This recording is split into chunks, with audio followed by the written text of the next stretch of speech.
Ayan guys, nandito ako sa baba. Naghatid sa aking alaga. Madilim pa.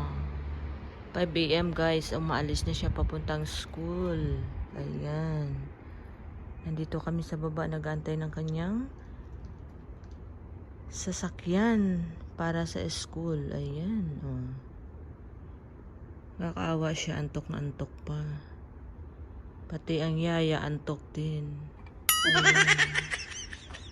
Ayan oh, ayan. Oh, madilim pa oh.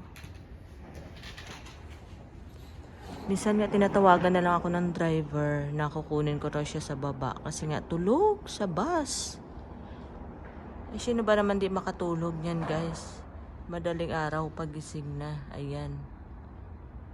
Hanggang ngayon wala pa yung bus. Kanina pa kami dito guys. Alam nyo ba guys? 15 minutes na kami dito. Wala pa rin. Yung kasama niya wala pa rin guys. Baka parating na rin. Ayan na yung bus. Ay, hindi pala. Mali. Akala ko bus na. By mistake.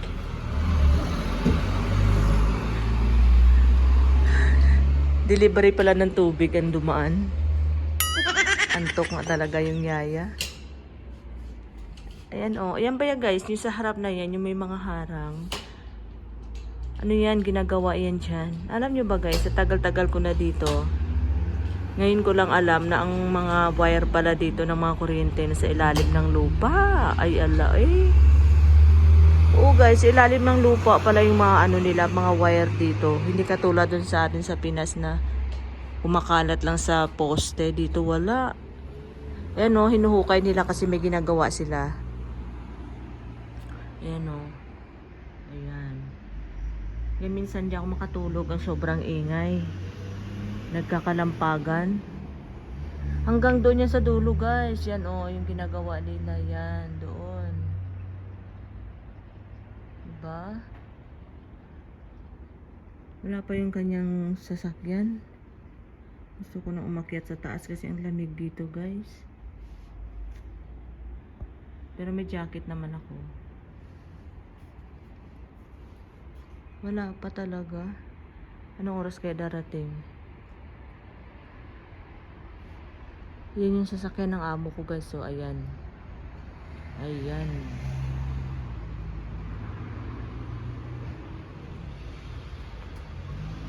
Ayan. Yung kahoy na yan. Noong isang araw, sobrang likot niyan. Ngayon, tinanggalan na nila ng mga maliit-liit na sanga para maliwanag. Yan, may nagbabike.